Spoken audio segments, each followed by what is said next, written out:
नमस्कार दोस्तों, इस वीडियो में 67th बीपीएससी और सीडीपीओ 2022 के लिए ज्योग्राफी का क्वेश्चन डिस्कस करेंगे। ये ज्योग्राफी का क्वेश्चन कौन सा है? तो बीपीएससी के द्वारा आज तक जितने भी क्वेश्चन पूछा गया है ज्योग्राफी का, सारे क्वेश्चन को एक वीडियो में कंप्लीट किया जा रहा है। और इसका पहले हिस्ट्री और पॉलिटी का वीडियो अपने चैनल पर अपलोड हो चुका है। बाकी और भी वीडियो देखने के लिए आप लोग प्लेलिस्ट चेक कर सकते हैं। और जब तक टेलीग्राम ग्रुप ज्वाइन है, टेलीग्राम ग्रुप ज्वाइन कर लीजिएगा, जिसका लिंक आपको डिस्क्रिप्शन में दिया गया है। तो आइए देखते हैं पहला क्वेश्चन। भारत विस्तृत है, तो भारत का विस्तार कितना डिग्री से कितना डिग्री तक है? तो आपको याद रखना है कि भारत का विस्तार जो है 8 डिग्री 4 मिनट नॉर्थ अक्षांश, ठीक है, से लेकर कितना तक है? आपके 37 डिग्री 6 मिनट नॉर्थ तक, ठीक है। ये अक्षांश हो गया। इस तरीके से ये अक्षांश होता है। ईस्ट से जो भी वेस्ट की रेखा खींची जाती है उसे अक्षांश बोला जाता है। जो नॉर्थ से साउथ की रेखा खींची जाती है उसे हम लोग देशांतर बोलते हैं, ठीक है। तो जो देशांतर का विस्तार कहाँ से कहाँ तक है? तो देशांतर का जो विस्तार है 68 डिग्री 7 मिनट ईस्ट से, ठीक है, पूरब से 97 डिग्री 25 मिनट पूर्व तक, ठीक है। इसे नोट कर लीजिएगा, दोनों नोट कर लीजिएगा। तो इसका राइट आंसर हो जाएगा डी, ठीक है। डी इसका राइट आंसर हो जाएगा।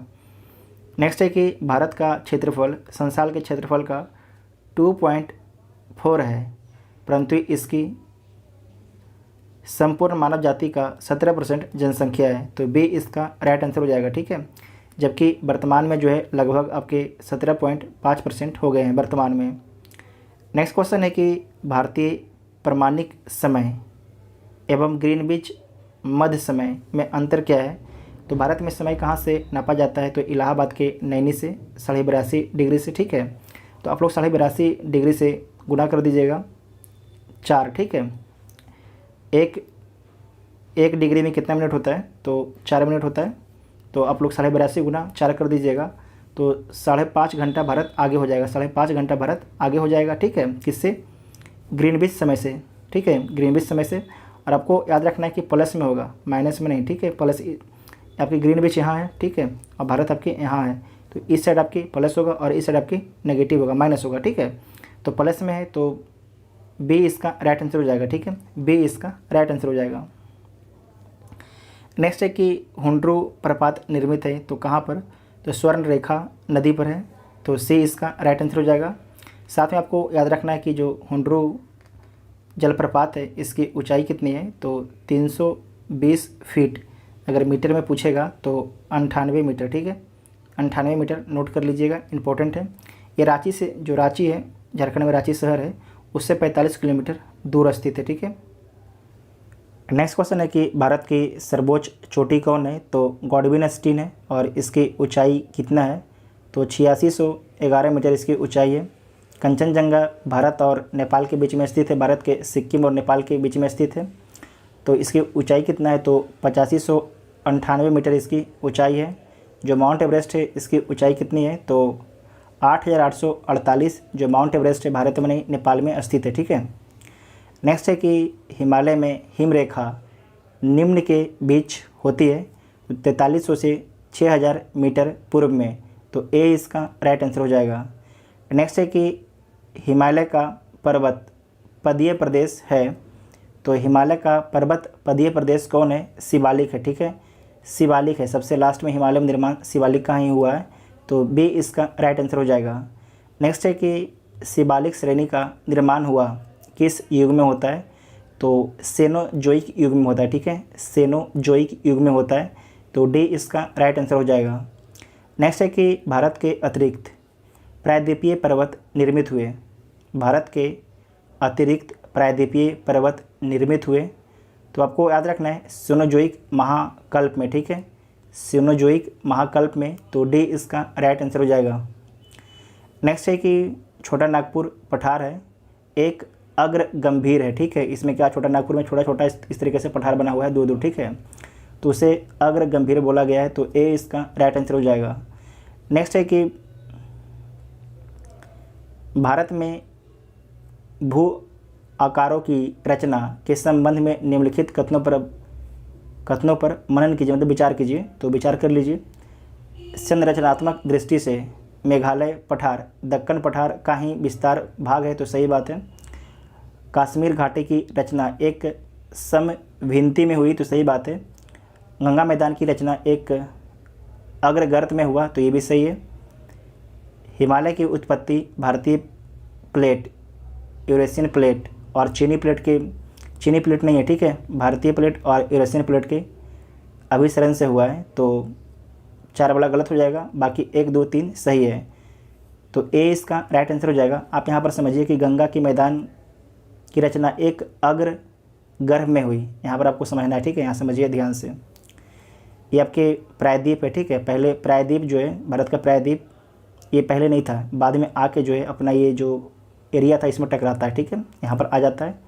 जब तक यहाँ पर प्रायद्वीप नहीं आया था, जब तक जो हिमालय का निर्माण लगातार हो ही रहा था, ठीक है, लेकिन जो ई वाला इलाका था, जो आज हम लोग बोलते हैं नॉर्थ भारत, जो मैदानी इलाका है, यहाँ पर गर्त था, ठीक है, लगातार गर्त था। लेकिन जब इधर से ये प्रायद्वीप यहाँ पर चला गया, तो एक तरीके से ये यहाँ पर रोकने का काम किया, जो भी मिट्टी आता था उसको यहाँ पर रोक लेता था। धीरे धीरे जो प्रायद्वीप है लगातार मिट्टी को वहाँ पर रोकते रहा, क्योंकि नदियाँ आ रही थी निकल के आपके हिमालय से, और धीरे धीरे मिट्टी यहाँ पर जमा होती रहा, और धीरे धीरे आपके मैदान का निर्माण हो गया। जो आपके गर्त था वो गर्त भर गया, ठीक है, इस बात को आपको ध्यान रखना है। तो ए इसका राइट आंसर हो जाएगा, ठीक है, ए इसका राइट आंसर हो जाएगा। निम्न में से कौन सा मेघालय पठार का अंश नहीं है? तो जो भुवन पहाड़ियाँ हैं ये मेघालय पठार का अंश नहीं है। जो भुवन पहाड़ियाँ हैं याद रखिएगा कि मिजो हिल्स का भाग है, मिजो हिल्स का भाग है जो मिजोरम में स्थित है, ठीक है। गारो, खासी, जयंतिया ये तीनों आपके मेघालय पठार का अंश है, भाग है, ठीक है। तो ए इसका राइट आंसर हो जाएगा। नेक्स्ट है कि महाराष्ट्र एवं कर्नाटक में पश्चिमी घाट कहलाते हैं, तो क्या कहलाते हैं? सह्याद्री कहलाते हैं, ठीक है। इस बात को ध्यान रखिएगा कि इसमें गोवा भी है, गोवा, महाराष्ट्र और कर्नाटक तीनों सह्याद्री कहलाते हैं, और जो नीचे वाला केरल वाला इलाका है ये मलाबार कहलाता है। नेक्स्ट क्वेश्चन है कि वह दर्रा जो सर्वाधिक ऊंचाई में अवस्थित है, तो उसका नाम क्या है? उसका नाम है यांगजी, ठीक है, यांगजी दिबान दर्रा। ये कहाँ स्थित है? तो ये आपके लद्दाख में स्थित है, ठीक है, ये लद्दाख में स्थित है। तो इसका राइट आंसर हो जाएगा इनमें से कोई नहीं। और इसकी ऊंचाई कितनी है? तो इसका ऊंचाई लिख लीजिएगा 5890 मीटर इसकी ऊंचाई है, ठीक है। नेक्स्ट क्वेश्चन है कि लक्षद्वीप टापू अवस्थित है, तो कहाँ अवस्थित है? दक्षिण पश्चिम भारत में, दक्षिण भारत में, दक्षिण पूर्व भारत में, पश्चिम बंगाल के निकट पूर्वी भारत में। तो आपको याद रखना है कि ये भारत है और यहाँ पर आपके स्थित है लक्षद्वीप, ठीक है। तो दक्षिण पश्चिम में भारत के स्थित है, तो ए इसका राइट आंसर हो जाएगा, ठीक है, ए इसका राइट आंसर हो जाएगा। नेक्स्ट क्वेश्चन है कि द्वीपों का समूह लक्षद्वीप प्रवाल उत्पत्ति है, ठीक है, प्रवाल से बना हुआ है, तो ए इसका राइट आंसर हो जाएगा। जो लक्षद्वीप है, लक्षद्वीप में कितने द्वीप हैं? तो लक्षद्वीप में आपके 36 प्रवाल द्वीप हैं। इसमें बात जो 36 द्वीप तो हैं, लेकिन इस पर आदमी कितने पर रहता है? तो आपको याद रखना है केवल 10 जो द्वीप है जहाँ पर आबादी है, केवल 36 में से 10 द्वीप पर जो है आबादी है, बाकी सारे द्वीप आपके खाली है, वहाँ पर जानवर पेड़ पौधे हैं। नेक्स्ट क्वेश्चन है कि लक्षद्वीप में कितने द्वीप हैं? तो 36 द्वीप लक्षद्वीप में हैं, ठीक है। साथ में आपको याद रखना है 9 डिग्री चैनल, 9 डिग्री चैनल जो है किसको किसके बीच में है? तो ऊपर में आपके है अमीन देवी, ठीक है, अमीन देवी, और लास्ट में आपके है मिनिकाय, ठीक है, मिनिकाय। तो मिनिकाय और अमीन देवी के बीच में जो है 9 डिग्री चैनल अमीन देवी, ठीक है, ऊपर में लिखा हुआ अमीन देवी, नीचे है मिनिकाय, के बीच में है 9 डिग्री चैनल, ठीक है, अक्षर थोड़ा ख़राब बैठा है। नेक्स्ट है कि विदर्भ एक प्रादेशिक नाम है भारत में, और यह किस राज्य में स्थित है? तो महाराष्ट्र का अंग है, ठीक है, महाराष्ट्र का भाग है, तो बी इसका राइट आंसर हो जाएगा। नेक्स्ट है कि निम्नलिखित में से किस राज्य में सर्वाधिक क्षेत्र वनों के अंतर्गत पाया जाता है? सर्वाधिक क्षेत्र, जैसे कि अगर राज्य मान लीजिए पूरा ये है, ठीक है, 100% राज्य है, 100% राज्य है, एक सेकेंड, ये राज्य है, ठीक है, 100% है, और इसमें से जो है ज़्यादातर इलाके में किस राज्य में वन है? तो अरुणाचल प्रदेश में, ठीक है, अरुणाचल प्रदेश में। इसमें आपको याद रखना है कि जो अरुणाचल प्रदेश है इसके कितने % भूमि पर वन है?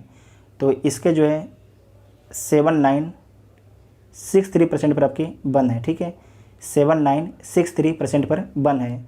अगर पूछा जाएगा क्षेत्रफल के हिसाब से सबसे अधिक वन किस राज्य में है? तो मध्य प्रदेश में, ठीक है, मध्य प्रदेश में। इस बात को आपको याद रखना है।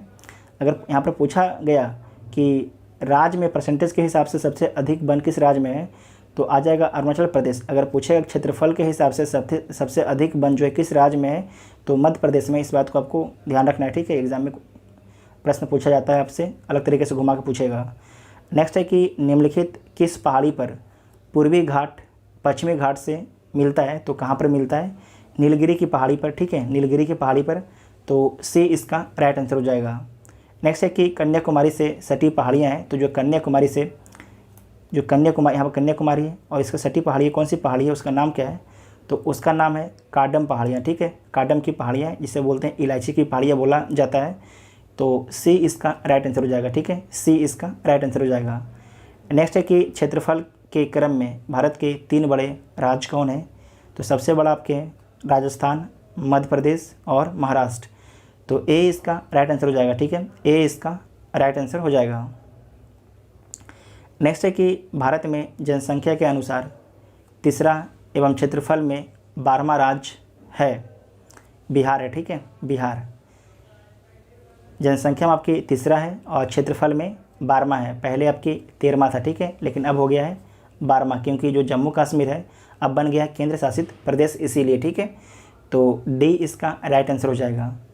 नेक्स्ट क्वेश्चन है कि भारत के निम्नलिखित भागों में द्रविड़ियन प्रजाति मुक्ता कहाँ संकेंद्रित है? तो दक्षिण भारत में, ठीक है, दक्षिण भारत में। तो ए इसका राइट आंसर हो जाएगा। नेक्स्ट क्वेश्चन है कि निम्नलिखित में से किस राज्य में जनजातीय समुदाय की पहचान नहीं की गई है? तो हरियाणा में नहीं की गई है, ठीक है, हरियाणा में नहीं की गई है। हरियाणा आपके यहाँ पर है, ठीक है। उसके बाद आपको याद रखना है कि पंजाब, जो पंजाब है, पंजाब में भी एक भी जनजाति नहीं है, चंडीगढ़ में भी एक भी जनजाति नहीं है और दिल्ली में भी। साथ में आपको पुडुचेरी याद रखना है कि हरियाणा, ठीक है, पंजाब, हरियाणा, चंडीगढ़ और दिल्ली और पुडुचेरी, यहाँ पर एक भी जनजाति समुदाय नहीं पाया गया है, ठीक है। तो 2011 की जनगणना के अनुसार तो सी इसका राइट आंसर हो जाएगा। नेक्स्ट क्वेश्चन है कि भील जाति कहाँ पाई जाती है? जो भील जाति है वो कहाँ पर पाई जाती है? तो महाराष्ट्र में। तो डी इसका राइट आंसर हो जाएगा। जो भील जाति है इनका विस्तार कहाँ कहाँ है इसे नोट कर लीजिएगा। तो इनका विस्तार जो है सबसे पहले आपको याद रखना है गुजरात, ठीक है, गुजरात, उसके बाद मध्य प्रदेश, उसके बाद छत्तीसगढ़, ठीक है, छत्तीसगढ़, उसके बाद महाराष्ट्र, ठीक है, आंध्र प्रदेश, ठीक है, उसके बाद तेलंगाना भी इसमें आ गया है, आंध्र प्रदेश तेलंगाना दोनों में, ठीक है, उसके बाद कर्नाटक, उसके बाद आपके आ जाएगा त्रिपुरा, ठीक है, त्रिपुरा और राजस्थान। इतना नाम आपको याद रखना है क्योंकि एग्ज़ाम में क्वेश्चन पूछा जाता है आपसे। नेक्स्ट है कि निम्नलिखित में से जनजाति और राज्य की कौन सी जोड़ी सही नहीं है? तो भील कहाँ पाया जाता है? गुजरात में, तो सही है। गद्दी जो जनजाति है ये हिमाचल प्रदेश में, तो ये भी सही है। कोटा तमिलनाडु में, तो ये भी सही है। टोडा केरल, ये गलत है। जो टोडा जनजाति है ये तमिलनाडु में, ठीक है, तमिलनाडु में पाया जाता है। तो डी आपके गलत हो जाएगा। तो डी इसका राइट आंसर हो जाएगा, ठीक है, डी इसका राइट आंसर हो जाएगा। नेक्स्ट है कि निम्नलिखित नगरों में अलकनंदा एवं भागीरथी कहाँ मिलकर गंगा नदी बनती है? तो देवप्रयाग में, ठीक है, देवप्रयाग में जो है मिलके गंगा नदी बनती है देवप्रयाग में। इस बात को आपको याद रखना है कि जो गंगा नदी है मैदान में कहाँ प्रवेश करती है, किस शहर में? तो हरिद्वार के बाद जो है गंगा नदी मैदान में प्रवेश करती है। तो डी इसका राइट आंसर हो जाएगा, ठीक है, दोनों क्वेश्चन याद रखिएगा। नेक्स्ट क्वेश्चन है कि भारत में जो है अरलुंग जंगबो नदी जिसे बोलते हैं सांगपो को किस नाम से जाना जाता है भारत में? तो ब्रह्मपुत्र के नाम से जाना जाता है, ब्रह्मपुत्र के नाम से। तो सी इसका राइट आंसर हो जाएगा। जो माजुली द्वीप है, माजुली द्वीप याद रखिएगा। ब्रह्मपुत्र नदी पर ही है। माजुली नदीय द्वीप है एक, जो ब्रह्मपुत्र नदी पर स्थित है, ठीक है।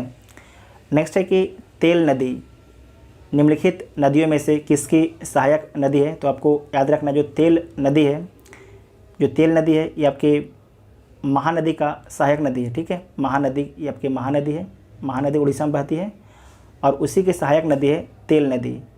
तो ई इसका राइट आंसर हो जाएगा, ठीक है। ई इसका राइट आंसर हो जाएगा। साथ में आपको याद रखना जो महानदी है इसके और भी सहायक नदियाँ जैसे कि शिवनाथ, ठीक है, शिवनाथ, जोक, जोक, हंसदो, उसके बाद है ईब, ठीक है, उसके बाद है मांड। नाम नोट कर लीजिएगा क्योंकि पूछा जाता है, देखिए पूछा गया है, कब पूछा गया है? 2016 में पूछा गया है। नेक्स्ट है कि निम्नलिखित में से कौन सी नदियाँ बंगाल की खाड़ी में गिरती है? तो गंगा गिरती है, ठीक है, ब्रह्मपुत्र ये भी गिरती है, गोदावरी ये भी गिरती है, महानदी ये भी गिरती है, कृष्णा ये भी गिरती है, कावेरी यहाँ नीचे ये भी गिरती है। उसके बाद है लूनी नदी, ठीक है। लूनी नदी आपको याद रखना है कि ये किसी महासागर में नहीं गिरती है। लूनी नदी जो है कच्छ के रण में विलुप्त हो जाती है, कच्छ के रण में विलुप्त हो जाती है, जो राजस्थान से आती है। नर्मदा और ताप्ती कहाँ गिरती है? तो जो नर्मदा और ताप्ती है वो खंबात की खाड़ी अरब सागर में गिरती है, ठीक है, अरब सागर में गिरती है। आपसे पूछा गया था कि कौन सी नदी है जो बंगाल की खाड़ी में गिरती है? तो ये 6 नदियाँ बंगाल की खाड़ी में गिरती है। तो इसका राइट आंसर हो जाएगा डी, ए और बी, ठीक है, ए और बी।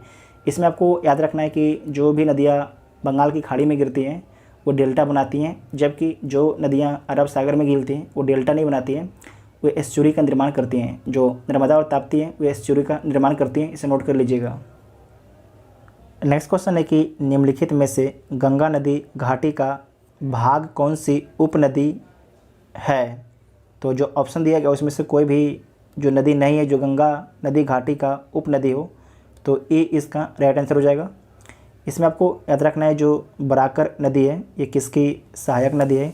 तो बराकर नदी जो है आपके दामोदर की सहायक नदी है, जबकि उत्तरी कोयल नदी किसका है? सोन की है, ठीक है, सोन की है। उसके बाद आपको याद रखना है कि जो दक्षिणी कोयल नदी है, दक्षिणी कोयल नदी और एक नदी और है जिसका नाम है उत्तरी कारो नदी, ठीक है, ये है उत्तरी कारो, एक समय से कर लेते हैं, ऊपर है उत्तरी कारो, ठीक है, उत्तरी कारो नदी उसका नाम है, और नीचे आपके है दक्षिणी कोयल। ये दोनों मिल के एक नया नदी का निर्माण करती है, कोयल नदी का, ठीक है, कोयल नदी का निर्माण करती है। और आगे जो राउरकेला है, राउरकेला के बाद इसी का नाम चेंज करके हो जाता है, इसका नाम चेंज करके हो जाता है शंख नदी, ठीक है, शंख नदी। जो शंख नदी है आगे जाके कहलाती है ब्राह्मणी नदी, ठीक है, आगे जाकर कहलाती है ब्राह्मणी नदी, ठीक है। तो समझ गए आप लोग? तो ई इसका राइट आंसर हो जाएगा, ई इसका राइट आंसर हो जाएगा, ठीक है।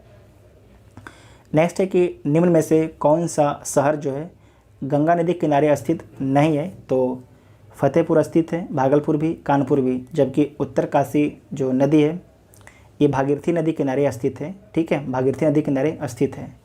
नेक्स्ट है कि निम्नलिखित में से कौन सा एक सबसे सूखा स्थान है? तो लेह जो है सबसे सूखा स्थान है, तो सी इसका राइट आंसर हो जाएगा। लेह कहाँ स्थित है? तो लद्दाख में स्थित है, ठीक है, लद्दाख में स्थित है। नेक्स्ट है कि अमृतसर एवं शिमला लगभग एक ही अक्षांश पर, लगभग जो है दोनों एक ही अक्षांश पर स्थित हैं, परंतु उनकी जलवायु में भिन्नता का कारण क्या है? तो इनकी जलवायु में भिन्नता का कारण है ऊंचाई, ठीक है, ऊंचाई एक बड़ा कारण है। तो ए इसका राइट आंसर हो जाएगा, ठीक है, ए इसका राइट आंसर हो जाएगा। नेक्स्ट है कि भारत की सर्वाधिक वर्षा मुख्यतः प्राप्त होती है, तो भारत में सर्वाधिक वर्षा किस ब्रांच से मिलती है? तो आपको याद रखना है ये आपके साउथ है, ये आपके वेस्ट है। तो दक्षिण, साउथ वेस्ट मानसून से, ठीक है, साउथ। इसमें आपको ध्यान रखना है कि जब भी होता है तो इस साइड से आपको जोड़ा जाता है, ठीक है, साउथ, ये नहीं कि वेस्ट साउथ नहीं बोलिएगा आप जब भी बोलिएगा तो साउथ और वेस्ट बोलिएगा। अगर ऊपर वाला रहेगा तो ये नॉर्थ है तो नॉर्थ वेस्ट बोलिएगा, ठीक है, नॉर्थ वेस्ट आपको बोलना होगा। तो इस बात को ध्यान रखना है कि साउथ वेस्ट बोलिएगा। तो इसे बोलते हैं हिंदी में दक्षिण पश्चिम मानसून, तो सी इसका राइट आंसर हो जाएगा, ठीक है, सी इसका राइट आंसर हो जाएगा। नेक्स्ट क्वेश्चन है कि दुमटी लोम मिट्टी में मिट्टी का कौन सा कण मिलता है? तो बालू कण भी मिलता है 40%, और चिकनी कण 20%, पासु कण 40%। ठीक है, तो डी इसका राइट आंसर हो जाएगा। डी इसका राइट आंसर हो जाएगा। पौधों को सबसे अधिक पानी किस मिट्टी में मिलता है? तो पौधों को जो है सबसे अधिक पानी चिकनी मिट्टी में मिलता है। तो ए इसका राइट आंसर हो जाएगा। ए इसका राइट आंसर हो जाएगा। ठीक है, नेक्स्ट है कि निम्नलिखित नहर प्रणालियों में किससे बिहार के क्षेत्र में सिंचाई होती है? तो बिहार के क्षेत्र में जो सिंचाई होती है त्रिवेणी नहर से। ठीक है, त्रिवेणी नहर से। यहाँ पर है त्रिवेणी नहर। ठीक है, त्रिवेणी नहर कहाँ पर है? यहाँ पर है, देख लीजिएगा। तो बी इसका राइट आंसर हो जाएगा। जो गंडक है, गंडक की बाई तरफ है त्रिवेणी नहर, और गंडक से ही निकलती है त्रिवेणी नहर, इस बात को भी आपको ध्यान रखना है। तो बी इसका राइट आंसर हो जाएगा। नेक्स्ट क्वेश्चन है कि दिए गए कूट की सहायता से हरित क्रांति के घटक चुनिए। हरित क्रांति के घटक कौन कौन थे? किसके कारण हरित क्रांति आया था? तो उच्च उत्पादन देने वाली किस्म के बीज के कारण, सही बात है। सिंचाई की व्यवस्था के कारण, ग्रामीण विद्युतीकरण के कारण, जो ग्राउंड वाटर है उसका दोहन किया गया और जो खेत की सिंचाई की गई, ग्रामीण सड़कों और विपणन, सही बात है, मार्केटिंग और ग्रामीण सड़कें अच्छी कर दी गई। तो सारे कारण आपके ठीक हैं, तो डी इसका राइट आंसर हो जाएगा। ठीक है, सभी सही हैं। उसके बाद नेक्स्ट है कि निम्न में से कौन सा एक कृषि में उत्पादकता बढ़ाने का रास्ता है? तो कुशल सिंचाई, सही बात है। गुणवत्ता युक्त बीज, ये भी सही है। कीटनाशकों का प्रयोग, ये भी सही है। उर्वरकों का प्रयोग, ये भी सही है। तो सारे आपके सही हैं, तो उपरोक्त में से एक से अधिक हो जाएगा, तो ई इसका राइट आंसर हो जाएगा। ठीक है, नेक्स्ट है कि इंद्रधनुषीय क्रांति का संबंध किससे है? तो जो इंद्रधनुषीय क्रांति है उसका संबंध है हरित क्रांति, श्वेत क्रांति, नीली क्रांति, पीली क्रांति, लाल क्रांति, भूरी क्रांति, रजत क्रांति, खाद्य क्रांति। तो समझे कि नहीं, सारे क्रांति से संबंधित है। तो डी इसका राइट आंसर हो जाएगा। जो इंद्रधनुषीय क्रांति है ये कब शुरू की गई थी? तो 28 जुलाई 2000 को शुरू की गई थी। 28 जुलाई 2000 को शुरू की गई थी केंद्र सरकार के द्वारा। ठीक है, इस बात को आपको ध्यान रखना है कि नई राष्ट्रीय कृषि नीति की घोषणा की गई थी 2000 में, उसी के तहत जो है इंद्रधनुषीय क्रांति का भी घोषणा किया गया था। नेक्स्ट है कि काली क्रांति का संबंध किससे है? तो जो काली क्रांति है उसका संबंध है कच्चा तेल उत्पादन से। ठीक है, कच्चा तेल उत्पादन से, तो सी इसका राइट आंसर हो जाएगा। साथ में आपको याद रखना है गुलाबी क्रांति प्याज से संबंधित है, और नीली क्रांति जो है मत्स्य उत्पादन से संबंधित है। हरित क्रांति जो है खाद्यान्न उत्पादन से संबंधित है। लाल क्रांति मांस और टमाटर से संबंधित है। पीली क्रांति तिलहन से संबंधित है। ठीक है, तिलहन से संबंधित है, तो सी इसका राइट आंसर हो जाएगा। और नेक्स्ट है कि भारत का अधिकतम गेहूँ उत्पादक राज्य है। भारत का जो है अधिकतम गेहूँ उत्पादक राज्य कौन है? तो उत्तर प्रदेश है। ठीक है, उत्तर प्रदेश है, तो डी इसका राइट आंसर हो जाएगा। अगर पूछेगा प्रति हेक्टेयर सबसे अधिक उत्पादन कौन करता है प्रति हेक्टेयर, तो पंजाब हो जाएगा। अगर पूछेगा कि सबसे अधिक उत्पादन कौन करता है, तो उत्तर प्रदेश हो जाएगा। ठीक है, इस बात को ध्यान रखिएगा। उसके बाद नेक्स्ट है कि सबसे ज़्यादा गेहूँ कहाँ पैदा होता है? तो सबसे ज़्यादा गेहूँ पैदा आपके उत्तर प्रदेश में होता है, तो ए इसका राइट आंसर हो जाएगा। ठीक है, नेक्स्ट है कि भारत के किन राज्यों में गन्ना सबसे ज़्यादा पैदा होता है? तो भारत के जो है बिहार और उत्तर प्रदेश में गन्ना सबसे अधिक होता है, तो ए इसका राइट आंसर हो जाएगा। गन्ना के बारे में आप लोग नोट कर लीजिएगा, सबसे अधिक जो गन्ना होता है कहाँ कहाँ किस किस राज्य में होता है? तो पहला लिख लीजिएगा उत्तर प्रदेश, दूसरा महाराष्ट्र, तीसरा कर्नाटक, चौथा बिहार, पाँचवा तमिलनाडु, ठीक है, छठा गुजरात है, और सातवां आपकी हरियाणा है, और आठवां पंजाब है। नोट कर लीजिएगा, इंपॉर्टेंट है। ठीक है, उसके बाद नेक्स्ट है कि भारत के निम्न राज्यों में से चीनी का कटोरा कहा जाता है, तो किसे कहा जाता है? तो उत्तर प्रदेश को जो है चीनी का कटोरा बोला जाता है। इसमें आपको याद रखना है कि 2020-21 में जो है उत्तर प्रदेश प्रथम स्थान है चीनी उत्पादन में। ठीक है, तो ए इसका राइट आंसर हो जाएगा।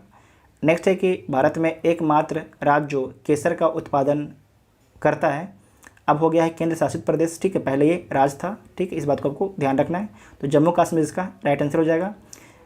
2020 में था, क्वेश्चन पूछा गया था, यहाँ पर पूछा गया कि भारत में एकमात्र राज्य जो केसर का उत्पादन करता है, और 2020 में पूछा गया था कि कौन सा देश जो सबसे अधिक केसर का उत्पादन करता है, सब कौन सा देश पूछ दिया, तो आपको याद रखना है ईरान। ठीक है, ईरान, इसे नोट कर लीजिएगा, इंपॉर्टेंट है। और लास्ट क्वेश्चन है कि निम्न में से नकदी फसल कौन सी नहीं है। तो इसमें से जो कौन सी आपकी फसल जो है नकदी नहीं है, तो देख लीजिए। जूट तो नकदी है, मूंगफली भी नकदी है और आपकी गन्ना भी नकदी है, जबकि ज्वार जो है नकदी फसल नहीं है। तो सी इसका राइट आंसर हो जाएगा। ये 2000 बैलाडीला में किसका खनन होता है। तो जो बैलाडीला है यहाँ पर हेमेटाइट का खनन होता है, ठीक है, हेमेटाइट का, ठीक है, हेमेटाइट का।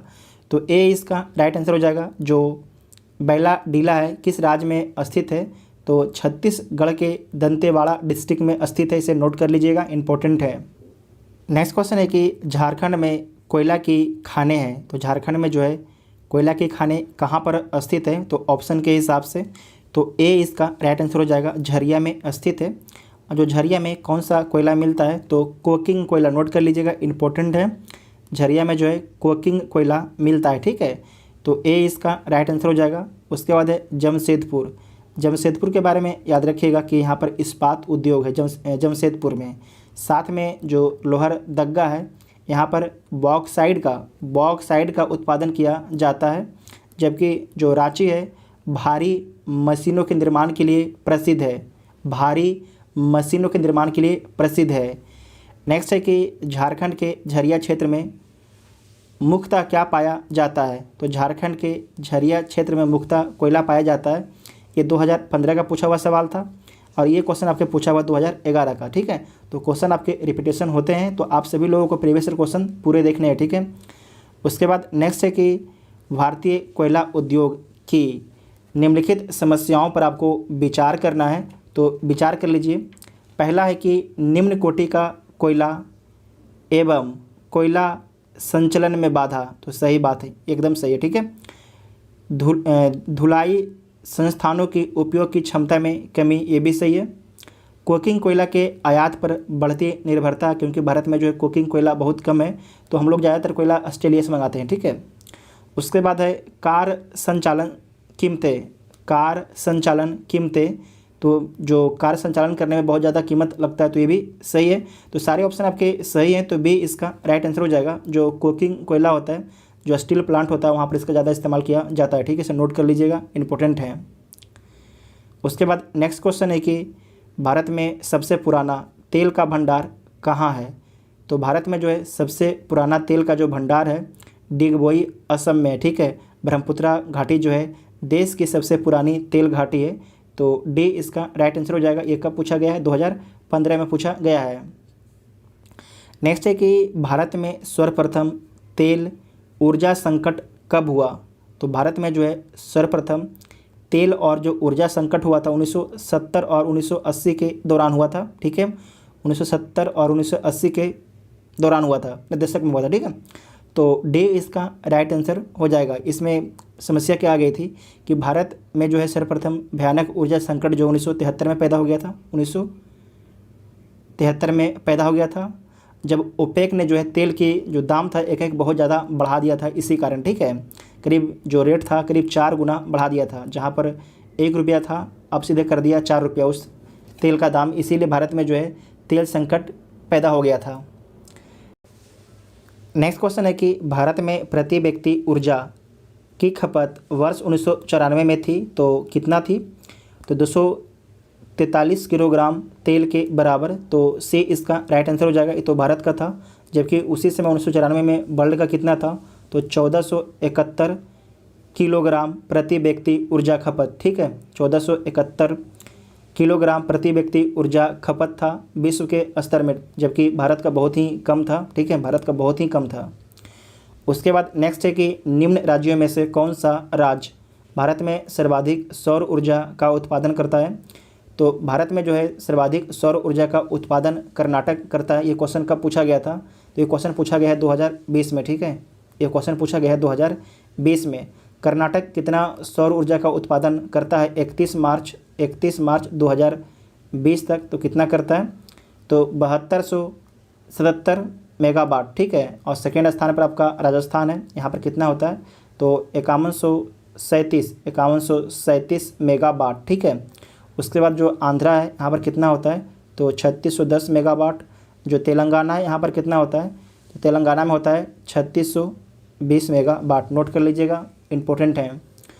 नेक्स्ट है कि भारत में राज्य विद्युत बोर्डों की वित्तीय रुग्णता के निम्नलिखित कारणों पर आपको विचार करना है, तो विचार कर लीजिए।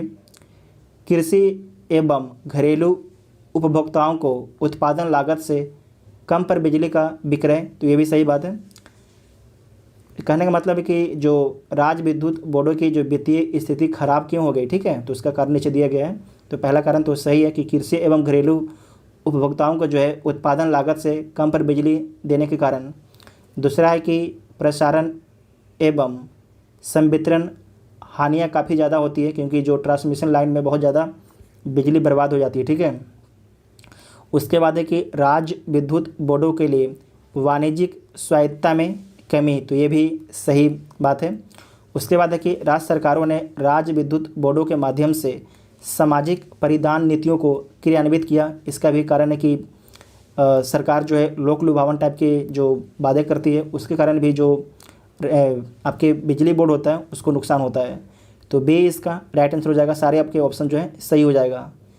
नेक्स्ट क्वेश्चन है कि टिस्को संयंत्र जो है किसके नज़दीक स्थित है, तो जो टिस्को संयंत्र है वो टाटा नगर के नज़दीक स्थित है, तो डी इसका राइट आंसर हो जाएगा। जो टाटा नगर स्थित जो है इस कारखाने की स्थापना कब की गई थी, तो आपको याद रखना है जो टिस्को है इसकी स्थापना कब की गई थी, तो 1907 में इसकी स्थापना की गई थी, नोट कर लीजिएगा, इंपॉर्टेंट है, ठीक है, इंपॉर्टेंट है। टिस्को का फुल फॉर्म क्या होता है, Tata iron and steel company limited, फिर से बोल देते हैं, Tata iron and steel company limited, note कर लीजिएगा, इंपॉर्टेंट है। नेक्स्ट है कि बिहार में डालमिया नगर किस लिए प्रसिद्ध है, ये तो फेवरेट क्वेश्चन है बीपीएससी का, इसे नोट कर लीजिएगा। बिहार में जो है डालमिया नगर किसके लिए प्रसिद्ध है, तो सीमेंट के लिए, ठीक है, सीमेंट के लिए, तो बी इसका राइट आंसर हो जाएगा। आपको याद रखना है कि जो डालमिया नगर है ये शहर है किस डिस्ट्रिक्ट में स्थित है, तो रोहतास में स्थित है, ठीक है, रोहतास में स्थित है, ठीक है, रोहतास में स्थित है। साथ में आपको याद रखना है कि जैसे कि जो डालमिया नगर है यहाँ पर सीमेंट तो होता ही होता है, साथ में नोट कर लीजिएगा चीनी, दूसरा पॉइंट चीनी, तीसरा कागज़, चौथा केमिकल, इन सारे उद्योग का विस्तार आपके डालमिया नगर में है, ठीक है। नेक्स्ट है कि निम्नलिखित स्थानों में कहाँ जो है तांबा उद्योग स्थापित है, तो तांबा उद्योग जो है खेतड़ी में स्थापित है। खेतड़ी कहाँ है, राजस्थान में है, तो डी इसका राइट आंसर हो जाएगा। अगर पूछ देगा कि खेतड़ी राजस्थान के किस डिस्ट्रिक्ट में है, तो झुंझुनू डिस्ट्रिक्ट में है। जो खेतड़ी खान है वहाँ पर किस कंपनी ने अपना फैक्ट्री लगाया है, तो हिंदुस्तान कॉपर लिमिटेड ने लगाया है। जो हिंदुस्तान कॉपर लिमिटेड है वही खेतड़ी खान से जो है तांबे की खनन करती है। उसके बाद आपको याद रखना है कि तारापुर परमाणु ऊर्जा के लिए प्रसिद्ध है, जबकि जो टीटागढ़ है वो कागज़ उद्योग के लिए, और रांची भी बता चुके हैं कि इंजीनियरिंग उद्योग के लिए, ठीक है, इंजीनियरिंग उद्योग के लिए प्रसिद्ध है। इतना आपको याद रखना है, तो डी इसका राइट आंसर हो जाएगा। नेक्स्ट है कि राजस्थान राज्य का खेतड़ी बेल्ट किसके लिए प्रसिद्ध है, ये पूछा गया 2017 में और ये पूछा गया था 2016 में, ठीक है, क्वेश्चन रिपीट देखिए हो रहा है। तो इसका राइट आंसर क्या हो जाएगा, तांबा खनन के लिए, ठीक है, तांबा खनन के लिए, तो ए इसका राइट आंसर हो जाता है। सिर्फ क्वेश्चन को जो रिपीटेशन क्वेश्चन होता है उसको हम कभी कभी इसलिए आपको दे देते हैं कि आप लोग देखिए कि हाँ क्वेश्चन रिपीटेशन होता है, ये नहीं कि हम बोल दिए मेरे बात पर आप लोग विश्वास कर लीजिए, नहीं। अगर कोई भी टीचर बोले कि भी कोई भी चीज़ तो बहुत कम विश्वास कीजिए, पहले एक बार आप अपने से खुद चेक किया कीजिए तब विश्वास किया कीजिए, ठीक है। अगर किसी की सिंपल सी बात है, किसी की बात आंख बंद करके विश्वास कर लीजिएगा ना तो आपके ज़िंदगी के लिए ख़तरनाक है, काहे ना हम भी हो चाहे कोई भी हो, ठीक है। जब भी कोई भी बात बोले तो उसको एक बार आप लोग देखिए समझिए उसके बाद विश्वास कीजिए, ठीक है। उसके बाद नेक्स्ट है कि स्वर्णिम चतुर्भुज क्या है, तो जो स्वर्णिम चतुर्भुज है ये क्या है, तो राष्ट्रीय राजमार्ग परियोजना है, राष्ट्रीय राजमार्ग परियोजना है, जिसकी शुरुआत कब की गई थी, 2001 में इसकी शुरुआत हुई थी और इसके माध्यम से जो है 4 महानगर है उसे जोड़ना, दिल्ली से मुंबई, मुंबई से चेन्नई, चेन्नई से कोलकाता और कोलकाता से दिल्ली, ठीक है, इसे नोट कर लीजिएगा, इम्पोर्टेंट है। ये आपके सड़क मार्ग से संबंधित है, राष्ट्रीय राजमार्ग परियोजना सड़क मार्ग से संबंधित है। तो से इसका राइट आंसर हो जाएगा, 2016 का पूछा हुआ सवाल है। नेक्स्ट है कि भारत का 40% सड़क परिवहन होता है राष्ट्रीय राजमार्ग से, राजकीय मार्ग से, जिला मार्ग से, ग्रामीण सड़कों से। तो कहाँ से होता है? तो राष्ट्रीय राजमार्ग से होता है। तो ए इसका राइट आंसर हो जाएगा। भारत में जो राष्ट्रीय राजमार्ग कितने परसेंट हैं? तो 1.94% है, इसे नोट कर लीजिएगा। अगर बोलेगा आपसे किलोमीटर में तो 31 मार्च डाटा आपको बता रहे हैं, 31 मार्च 2019 का जो डाटा है उसके हिसाब से भारत में जो राष्ट्रीय राजमार्ग की लंबाई है 1,32,500 किलोमीटर, ठीक है, 1,32,500 किलोमीटर है, इसे नोट कर लीजिएगा, पूछा जा सकता है। उसके बाद नेक्स्ट है कि निम्न हिमालय पर्वत श्रेणी में से किस पर्वत श्रेणी को अटल टनल पार करती है? तो पूछा गया 2020 में पूछा गया था। तो किस टनल को पार करती है? तो पूर्वी पीर पंजाल को, ठीक है, पूर्वी पीर पंजाल को। तो डी इसका राइट आंसर हो जाएगा। और इसका उद्घाटन प्रधानमंत्री मोदी जी के द्वारा किया गया था, इसीलिए क्वेश्चन पूछा गया था, ठीक है। और इसकी लंबाई कितनी है? तो इसकी लंबाई जो है 9.02 किलोमीटर इसकी लंबाई है। और कहाँ से कहाँ जोड़ता है? तो मनाली को जो है लाहौल स्पीति घाटी से जोड़ता है। फिर से बोल देते हैं, मनाली को जो है लाहौल, ठीक है, गलती बोल देता हूँ, लाहौल स्पीति घाटी से जोड़ता है, इसे नोट कर लीजिएगा। मनाली को जो है लाहौल स्पीति घाटी से जोड़ता है, इम्पोर्टेंट है। और इसका नींव कब रखा गया था? 2002 में इसका नींव रखा गया था। और उस समय प्रधानमंत्री कौन थे? अटल बिहारी वाजपेयी के द्वारा इसका नींव रखा गया था। नेक्स्ट क्वेश्चन है कि निम्नांकित नंबर की राजधानी ट्रेनों में से कौन सी जो है एक अधिकतम दूरी तय करती है? तो इसमें आपको याद रखना है कि 12431 त्रिवेंद्रम जो ट्रेन है सबसे अधिक दूरी तय करती है। तो बी इसका राइट आंसर हो जाएगा। अगर आपसे एग्जाम में पूछा जाता है कि भारत की सर्वाधिक तीव्र गति से चलने वाली ट्रेन का नाम क्या है? तो गतिमान एक्सप्रेस, नोट कर लीजिएगा, गतिमान एक्सप्रेस, ऐसे नोट कर लीजिएगा, वेरी इंपॉर्टेंट क्वेश्चन है, ठीक है। उसके बाद नेक्स्ट है कि कुरियर सेवा से प्रतिस्पर्धा के लिए भारतीय डाक विभाग ने द्रुत डाक सेवा का प्रारंभ कब किया था? तो 1986 में किया था, ठीक है, 1986 में। तो डी इसका राइट आंसर हो जाएगा, 2011 का पूछा हुआ सवाल है। नेक्स्ट है कि पाठ अंचल अवस्थित है, तो कहाँ पर अवस्थित है? तो झारखंड में स्थित है। तो बी इसका राइट आंसर हो जाएगा। ये क्या होता है? इसमें आपको याद रखना है कि ये जो आपके ऊंचे पहाड़ी शिखर होते हैं, ठीक है, ऊंचे पहाड़ी शिखर होते हैं, इसी को पाठ बोला जाता है। तो बी इसका राइट आंसर हो जाएगा। नेक्स्ट है कि झुमरी तिलैया रेडियो पर गीतों की फरमाइश के लिए प्रसिद्ध किस राज्य में स्थित है? झुमरी तिलैया जो है किस राज्य में अवस्थित है? तो जो झुमरी तिलैया है वर्तमान में झारखंड राज्य में स्थित है, ठीक है, झारखंड वर्तमान में झारखंड राज्य में स्थित है। तो बी इसका राइट आंसर हो जाएगा। साथ में आपको याद रखना है कि झारखंड के किस जिले में स्थित है? तो झारखंड के कोडरमा डिस्ट्रिक्ट में स्थित है झुमरी तिलैया, ठीक है। ये 2005 का पूछा हुआ सवाल है। उसके बाद नेक्स्ट है कि क्षेत्रफल के अनुसार निम्नलिखित राज्यों का सही अवरोही क्रम क्या है? तो जो सही अवरोही क्रम क्या है? तो इसमें जो है मध्य प्रदेश सबसे बड़ा है, ठीक है। उसके बाद मध्य प्रदेश के बाद आपका हो जाएगा उत्तर प्रदेश, और उत्तर प्रदेश के बाद आपका हो जाएगा आंध्र प्रदेश, और आंध्र प्रदेश के बाद हो जाएगा बिहार। तो डी इसका राइट आंसर हो जाएगा, ठीक है। नेक्स्ट क्वेश्चन है कि भौगोलिक क्षेत्र की दृष्टि से भारत के निम्न जिलों में से कौन सा जिला जो है सबसे बड़ा है क्षेत्रफल के हिसाब से? जो सबसे बड़ा इसमें जिला है वह कच्छ है, ठीक है, कच्छ है। तो बी इसका राइट आंसर हो जाएगा। जो कच्छ है इसका क्षेत्रफल कितना है? तो इसका क्षेत्रफल है 45,674, ठीक है, 45,674 वर्ग किलोमीटर है।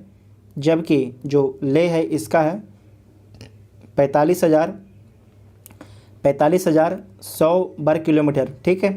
तो यहाँ पर करीब आपके 450 वर्ग किलोमीटर का अंतर आ जाता है। तो बी इसका राइट आंसर हो जाएगा। जबकि जो आपके जैसलमेर है इसका क्षेत्रफल कितना है, तो इसका क्षेत्रफल आपका है 38,401 वर्ग किलोमीटर। जो बाड़मेर है इसका कितना है, तो इसका है 28,387 वर्ग किलोमीटर। से नोट कर लीजिएगा। 2020 में क्वेश्चन पूछा गया था, तो कुछ लोगों ने इसे लेह मान रहा था और कुछ लोग इसे कच्छ मान रहे थे, तो लेकिन इसका जो सही आंसर होगा कच्छ ही होगा। ठीक है, तो बी इसका राइट आंसर हो जाएगा। नेक्स्ट है कि असम कुल मिलाकर कितने राज्यों एवं केंद्र शासित क्षेत्रों से घिरा हुआ है, तो इसमें आपको याद रखना है 7 से। ठीक है, 7 से घिरा हुआ है। इसका मैप हम आपको दे देंगे, आप लोग मैप में इसे गिन लीजिएगा। ऐसे आपको हम बता देते हैं कि इस तरीके से जो मैप है, हमें तो बनाने भी ढंग से नहीं आ रहा होता। देखिए, सबसे पहले जैसे बनेगा उसे देख लीजिए। यहाँ पर आपके इस साइड में पश्चिम बंगाल है। ठीक है, इस साइड में आपकी पश्चिम बंगाल है, तो 1 हो गया। अरुणाचल प्रदेश 2 हो गया। उसका नीचे में आपके आ जाएगा नागालैंड, 3 हो जाएगा। उसके बाद आपके उसके नीचे में आ जाएगा मणिपुर, तो 4 हो जाएगा। ये आपके हो जाएगा मिजोरम 5। ठीक है, मिजोरम 5 हो गया। त्रिपुरा आपके 6 हो गया, त्रिपुरा 6 हो गया। ठीक है, उसके बाद मेघालय आपके 7 हो गया। ठीक है, तो बी इसका राइट आंसर हो जाएगा। बी इसका राइट आंसर हो जाएगा। ठीक है, एक बार आप लोग एटलस में देख लीजिएगा ढंग से। ठीक है, हम तो आपको बना दिए टेम्प्रोरी का। उसके बाद नेक्स्ट है कि गद्दी लोक निवासी हैं। जो गद्दी एक लोक निवासी हैं, तो गद्दी कहाँ पर निवास करते हैं, किस राज्य में निवास करते हैं, तो हिमाचल प्रदेश के एक जनजाति है। आपको याद रखना है कि जो गद्दी है हिमाचल प्रदेश की एक जनजाति है, तो बी इसका राइट आंसर हो जाएगा। ठीक है, नेक्स्ट है कि बोडो निवासी है। तो बोडो जो है कहाँ के निवासी है, तो गारो पहाड़ी के निवासी है बोडो। ठीक है, बोडो। और गारो कहाँ पर है, मेघालय में। ठीक है, मेघालय में। आपको याद रखना है कि गारो, खासी, जयंतिया मेघालय में इसी क्रम में है, इसे नोट कर लीजिएगा। गारो, खासी, जयंतिया।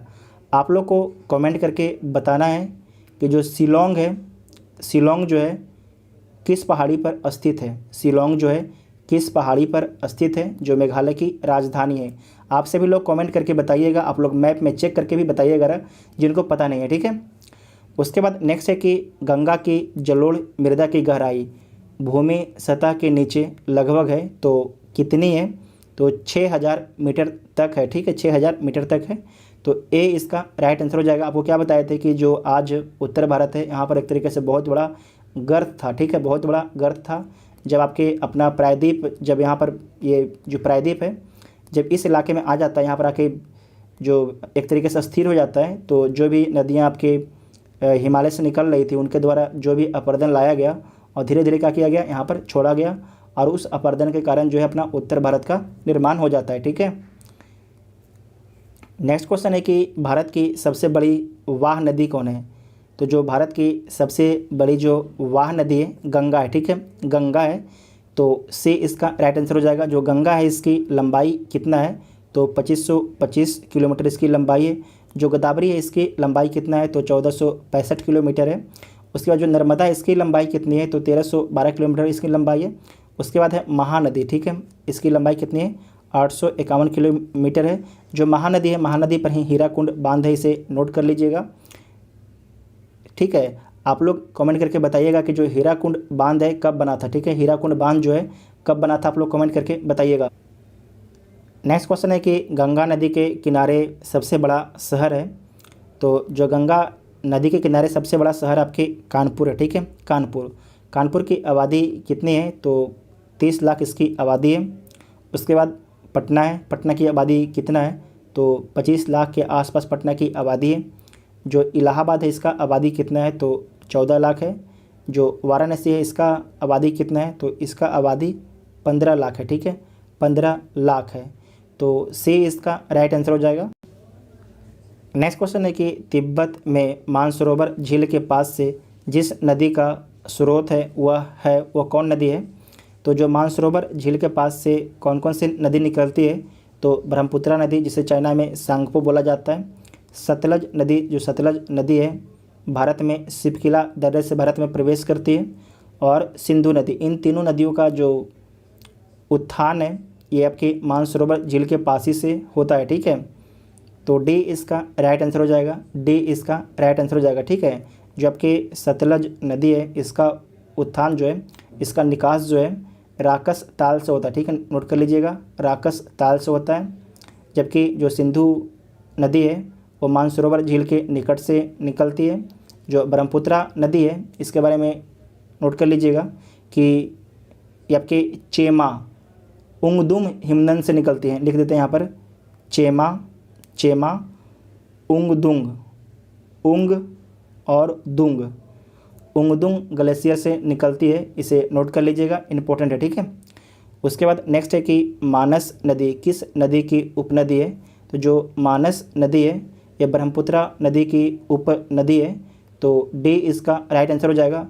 आप लोग जो है ब्रह्मपुत्रा नदी के जितने भी सहायक नदियाँ हैं उन सभी नदियों को आप लोग एक बार बढ़िया से देख लीजिएगा, क्योंकि एग्ज़ाम में पूछा जाता है। ठीक है, इसे नोट कर लीजिएगा, बहुत ही इंपॉर्टेंट है। ब्रह्मपुत्रा नदी के बारे में सारा कुछ आप लोग देख लीजिएगा। ऐसे एक बार हम इसका वीडियो बना देंगे ब्रह्मपुत्रा नदी का। ठीक है, तो उसे भी आप लोग देख सकते हैं। नेक्स्ट क्वेश्चन है कि कौन सी नदी जो है भ्रंश द्रोणी फॉल्ट से होकर प्रवाहित होती है। तो इसमें आपको ध्यान रखना है कि नर्मदा और जो ताप्ती दोनों नदियां हैं ये भ्रंश फॉल्ट से होकर प्रवाहित हो रही हैं। तो ए इसका राइट आंसर हो जाएगा। और आपको नर्मदा के बारे में याद रखना है, नर्मदा और ताप्ती नदियों के बारे में, कि ये जो नदियां हैं एस्चुरी का निर्माण करती हैं, डेल्टा का निर्माण नहीं करती हैं। जो गोदावरी नदी है वो आपके बंगाल की खाड़ी में गिरती है, और कावेरी नदी भी आपकी बंगाल की खाड़ी में गिरती है। सोन नदी किसकी सहायक नदी है, इंपॉर्टेंट नदी है। गंगा की सहायक नदी है जो अमरकंटक से निकलती है, मध्य प्रदेश के अमरकंटक से निकलती है। नोट कर लीजिएगा, इंपॉर्टेंट है। ठीक है, उसके बाद है कि पश्चिम की ओर वेस्टवर्ड प्रवाहित होने वाली नदियां हैं। तो जो वेस्टवर्ड कौन सी नदी प्रवाहित हो रही है, इधर आपके हो जाएगा, ये हो गया ईस्ट। ठीक है, ये है ईस्ट, ये हो जाएगा वेस्ट, ये है नॉर्थ, ये आपके साउथ। ठीक है, तो आपसे बोल रहा कि वेस्टवर्ड मतलब कि पश्चिम की ओर प्रवाहित होने वाली कौन सी नदियाँ हैं, तो नर्मदा है और ताप्ती है। तो ए इसका राइट आंसर हो जाएगा। जो राप्ती नदी है किसकी सहायक नदी है, तो नोट कर लीजिएगा, ये घाघरा की सहायक नदी है। राप्ती नदी जो है घाघरा की सहायक नदी है। और जो आपको याद रखना है कि जो यहाँ पर खंभात की खाड़ी में नदियाँ गिरती है, नर्मदा और ताप्ती। तो यहाँ पर एक साबरमती नदी है, साबरमती नदी है, वो भी आपकी खंभात की खाड़ी में गिरती है। साथ में एक माही नदी है। ठीक है, माही नदी ये भी आपकी खंभात की खाड़ी में गिरती है। माही नदी के बारे में आपको याद रखना है कि जो माही नदी है कर्क रेखा को 2 बार काटती है। माही नदी जो है कर्क रेखा को 2 बार काटती है, इसे नोट कर लीजिएगा, इंपॉर्टेंट है। ठीक है, नेक्स्ट क्वेश्चन है कि कावेरी नदी कौन से राज्यों से होकर गुजरती है। तो जो कावेरी नदी के जो ट्रिब्यूटरी है उसका विस्तार है कर्नाटक में भी है, केरल में भी है और तमिलनाडु में भी है। तो बी इसका राइट आंसर हो जाएगा। जो कावेरी नदी निकलती कहाँ से, तो कर्नाटक से निकलती है। ठीक है, कर्नाटक के ब्रह्मगिरी पहाड़ी के निकट से निकलती है। तो बी इसका राइट आंसर हो जाएगा। साथ में जो कावेरी नदी है नोट कर लीजिएगा, इस पर श्रीरंगपट्टनम, शिव समुद्रम एवं श्रीरंगम द्वीप अवस्थित है। श्रीरंगम द्वीप अवस्थित है, इसे नोट कर लीजिएगा, इंपॉर्टेंट है। उसके बाद नेक्स्ट नदी है कि सोन, नर्मदा, महानदी निकलती है। तो कहाँ से निकलती है, तो आपको नोट कर लेना, ये तीनों नदियाँ जो है ये अमरकंटक, जो अमरकंटक का पठार है वहाँ से निकलती है। तो बी इसका राइट आंसर हो जाएगा। बीपीएससी द्वारा कब पूछा गया है, तो 2000 में पूछा गया है। सोन आपको बता चुके हैं किसकी सहायक नदी है, गंगा की है। और नर्मदा जो है आपकी ये गिरती है अरब सागर, खंबात की खाड़ी में गिरती है। और उसके बाद है जो महानदी। ठीक है, महानदी ये कहाँ गिरती है, तो ये बंगाल की खाड़ी में गिरती है और महानदी पर ही हीराकुंड बांध है। ठीक है, तो बी इसका राइट आंसर हो जाएगा। नेक्स्ट है कि दामोदर नदी निकलती है। तो जो दामोदर नदी कहाँ से निकलती है, तो छोटा नागपुर के पठार से निकलती है। ठीक है, छोटा नागपुर के पठार से निकलती है। तो बी इसका राइट आंसर हो जाएगा। ठीक है, बी इसका राइट आंसर हो जाएगा। और इसका जो दामोदर नदी है इसकी लंबाई कितना है, तो 592 किलोमीटर इसकी लंबाई है, 592 किलोमीटर। उसके बाद नेक्स्ट है कि निम्नलिखित में से कौन जो है भूमि बंधित नदी है। भूमि बंधित नदी है, कहने का मतलब है कि किस नदी का जो निकास है किसी भी, ना तो नदी में होता है ना तो किसी समुद्र में होता है। तो आपको याद रखना है कि जो लूनी नदी है, लूनी नदी, इसका निकास ना तो किसी समुद्र में होता है ना किसी नदी में होता है। जो लूनी नदी है रन के कच्छ में विलुप्त हो जाती है, रन के कच्छ में विलुप्त हो जाती है। तो से इसका राइट आंसर हो जाएगा। जो लूनी नदी है कहाँ से निकलती है, तो आपको याद रखना है कि राजस्थान के अरावली पहाड़ी से लूनी नदी निकलती है, ठीक है। तो से इसका राइट आंसर हो जाएगा। नेक्स्ट है कि निम्न नदियों में सबसे अधिक नदी पद परिवर्तन किया है। तो किस नदी ने जो है सबसे अधिक बार अपना पथ परिवर्तन किया है, तो कोसी नदी, ठीक है। कोसी नदी को बिहार का शोक भी बोला जाता है, क्योंकि ये लगभग हर साल जो है कोसी नदी जो नॉर्थ बिहार है वहाँ पर बाढ़ लेके आ जाता है, ठीक है, जिसके कारण बहुत ज़्यादा जान माल की हानि हो जाती है नॉर्थ बिहार में। तो सी इसका राइट आंसर हो जाएगा। नेक्स्ट है कि भारतीय मानसून मौसमी विस्थापन से इंगित है, किसका कारण है, तो स्थल तथा समुद्र का विभेदीतापन के कारण, ठीक है। तो ए इसका राइट आंसर हो जाएगा। लौटता मानसून से जो है किस राज्य में अधिकतर वर्षा होता है, तो आपको याद रखना है कि तमिलनाडु के कोरोमंडल तट पर अधिकतर वर्षा होता है। तमिलनाडु के कोरोमंडल तट पर से नोट कर लीजिएगा, इंपॉर्टेंट है, एग्जाम में पूछा जाएगा, ठीक है।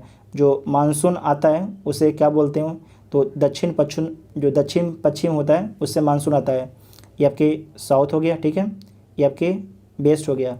तो दक्षिण पश्चिम से आपके मानसून भारत में प्रवेश करता है, और जो मानसून है भारत से निकलता है उसका दिशा क्या होता है, तो इसमें नोट कर लीजिएगा।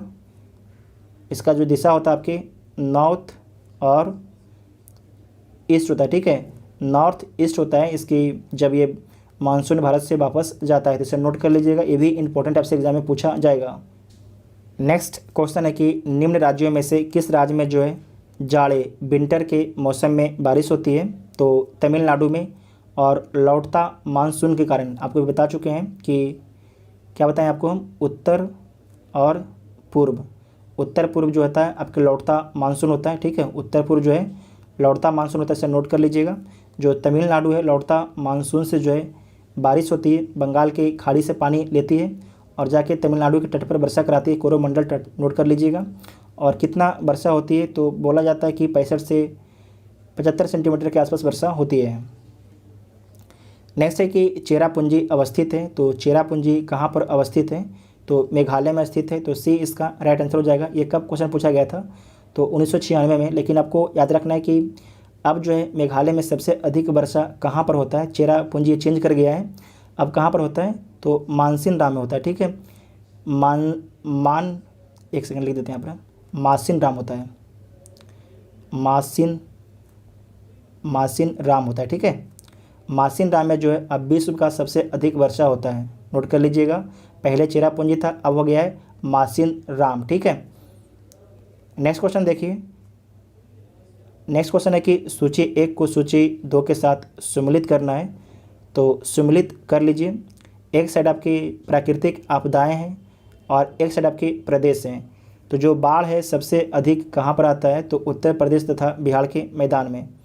भूकंप जो है सबसे अधिक कहाँ पर आते हैं, तो जो भूकंप है सबसे अधिक हिमालय का गिरिपाद जो क्षेत्र है वहाँ पर आते हैं, ठीक है, हिमालय के जो निचला इलाका है वहाँ पर आते हैं। उसके बाद सबसे अधिक सूखा आपके कहाँ पर आता है, तो मध्य पूर्वी भारत में जो सबसे अधिक सूखा आता है। और चक्रवात जो सबसे अधिक कहाँ पर आता है, तो झारखंड तथा उड़ीसा में आता है। तो इसका राइट आंसर क्या हो जाएगा, 3-1 इसमें है और उसके बाद है 4, तो बी इसका राइट आंसर हो जाएगा, ठीक है, बी इसका राइट आंसर हो जाएगा। नेक्स्ट क्वेश्चन है कि करेबास मृत्तिका जो जाफरान केसर का एक स्थानीय प्रकार के उत्पादन के लिए उपयोगी है, ये पाई जाती है, तो ये कहाँ पर पाई जाती है, तो जम्मू कश्मीर में, ठीक है, जम्मू कश्मीर में। तो ए इसका राइट आंसर हो जाएगा। आपको हम बता दें कि केसर से संबंधित जो है बीपीएससी लगता है जैसे कि अपना फेवरेट टॉपिक बना लिया है। एक बार पूछा कि सबसे अधिक केसर का उत्पादन भारत में कहाँ होता है, तो जम्मू कश्मीर। अब भी पूछ दिया कि दुनिया में सबसे अधिक केसर का उत्पादन कहाँ होता है, तो ईरान में होता है, ठीक है, इस बात को आपको ध्यान रखना है। और ये क्वेश्चन पूछा गया 2018 में कि करेबास मृत्तिका जो जाफरान के उत्पादन के लिए उपयोगी पाई जाती है, तो ये जो मिट्टी है आपकी कहाँ पर मिलती है, तो जम्मू कश्मीर कश्मीर हिमालय में मिलती है, ठीक है। तो ए इसका राइट आंसर हो जाएगा, ए इसका राइट आंसर हो जाएगा, ठीक है। नेक्स्ट क्वेश्चन है कि रेगड़ किसका नाम है, रेगड़ जो है किस मिट्टी का नाम है, इंपॉर्टेंट है। तो जो रेगड़ मिट्टी है वो काली मिट्टी का नाम है, ठीक है, काली मिट्टी का नाम है। तो सी इसका राइट आंसर हो जाएगा। जो काली मिट्टी है इसका विस्तार कहाँ कहाँ है, इसे किस किस राज्यों में नोट कर लीजिए आप लोग। पहला आपके यहाँ पर कर देते हैं, गुजरात में है, ठीक है, गुजरात नोट कीजिए, गुजरात। और गुजरात के नीचे आप आइएगा महाराष्ट्र, पश्चिमी मध्य प्रदेश, ठीक है। उसके बाद उत्तर पश्चिम आंध्र प्रदेश जो आज तेलंगाना का क्षेत्र हो गया है। उसके बाद कर्नाटक, तमिलनाडु, ठीक है, तमिलनाडु, राजस्थान, छत्तीसगढ़, झारखंड भागों में इसका विस्तार है, इसे नोट कर लीजिएगा, इम्पोर्टेंट क्वेश्चन है, पूछा जाता है। और जो रेगड़ मिट्टी है वहाँ पर किस चीज़ का उत्पादन किया जाता है, तो कपास का ज़्यादा उत्पादन किया जाता है, ठीक है। नेक्स्ट है कि रेगड़ मिट्टी सबसे ज़्यादा कहाँ पर पाई जाती है, सबसे ज़्यादा पूछा जा रहा है। तो सबसे ज़्यादा अगर पूछा जाएगा तो महाराष्ट्र इसका राइट आंसर हो जाएगा, ठीक है, महाराष्ट्र इसका राइट आंसर हो जाएगा। तो ए इसका राइट आंसर हो जाएगा। नेक्स्ट है कि मृदा अपरदन रोका जा सकता है, तो अति चराई के द्वारा तो मृदा अपरदन हो जाएगा। वनस्पति के उन्मूलन, अगर वनस्पति को काट दीजिएगा तो मृदा क्या होगा, टूटने लगेगा। वृक्षारोपण, सही बात है, वृक्षारोपण के द्वारा हम मृदा अपरदन को रोक सकते हैं। तो सी इसका राइट आंसर हो जाएगा, सी इसका। उसके बाद पक्षी संख्या में वृद्धि, तो ये भी आपके गलत है। यहाँ पर आपको ध्यान रखना है कि अगर अति चराई, अगर खेत को भी अगर ज़्यादा चरा दिए, या जो वनस्पति इलाका है, जैसे कि अभी आप लगातार सुन रहे होंगे कि जो उत्तराखंड और हिमालय के एरिया है वहाँ पर बहुत ज़्यादा लैंडस्लाइड हो रहा है। तो उसका एक बहुत बड़ा कारण है कि जो हमारे द्वारा जो अंधाधुंध विकास किया गया बिना पर्यावरण को देखे समझे, तो उसका ही परिणाम है, क्योंकि वहाँ पर हम बहुत ज़्यादा पेड़ पौधा को काट दिए। और आपको पता है कि जो हिमालय की मिट्टी है, अगर वहाँ पर पानी चला गया तो जल्दी पानी को क्या करता है, अवशोषित कर लेता है। और उसके बाद क्या होता है कि जब मिट्टी हल्का हो जाता है, और आप तो नीचे उसके जड़ को ही काट दिए हैं, जब जड़ को काट दीजिएगा तो ऑटोमेटिक है कि जब हल्का होगा तो नीचे गिर जाएगा। तो इसीलिए जो है आपके ज़्यादातर हिमाचल प्रदेश और उत्तराखंड में इस बार लगातार लैंडस्लाइड देखने के लिए मिल रहा है, ठीक है। तो सी इसका राइट आंसर हो जाएगा, ठीक है। उसके बाद नेक्स्ट है कि गंगा के मैदान की पुरानी कछारी मिट्टी कहलाती है, तो क्या कहलाती है, तो बांगर मिट्टी कहलाती है, ठीक है, बांगर मिट्टी। तो बी इसका पहला क्वेश्चन है कि भारत में किस राज्य का सर्वाधिक क्षेत्र घने पतझड़ वाले जंगल से घिरा हुआ है। पूछ रहा है कि घने जंगल वाले पतझड़ से जो है कौन सा राज्य घिरा हुआ है सर्वाधिक, तो मध्य प्रदेश है, ठीक है, मध्य प्रदेश है। और सेकेंड में आपकी छत्तीसगढ़ है। तो सी इसका राइट आंसर हो जाएगा। अगर पूछेगा कि सर्वाधिक वन किस राज्य में है क्षेत्रफल के हिसाब से, तो मध्य प्रदेश है, ठीक है, पहला। और दूसरा कौन हो जाएगा क्षेत्रफल के हिसाब से, तो हो जाएगा आपकी अरुणाचल प्रदेश, ठीक है। और तीसरा हो जाएगा मेघालय, तीसरा हो जाएगा मेघालय, नोट कर लीजिएगा, इंपॉर्टेंट है, ठीक है। उसके बाद नेक्स्ट है कि प्रतिशत अधिकतम वन क्षेत्र है, तो प्रतिशत में जो है अधिकतम वन क्षेत्र किस राज्य में है, तो मिजोरम में है। और मिजोरम में कितना परसेंट है, तो 85.41% है, ठीक है, 85.41% है। और दूसरे स्थान पर कौन है, तो दूसरे स्थान पर आपके अरुणाचल प्रदेश है, ठीक है, अरुणाचल प्रदेश आपके दूसरे स्थान पर है। यहाँ पर कितना है, तो 79.63% है, ठीक है, 79.63% है, नोट कर लीजिएगा। और तीसरा पर कौन है, तीसरा पर आपके हो जाएगा मेघालय।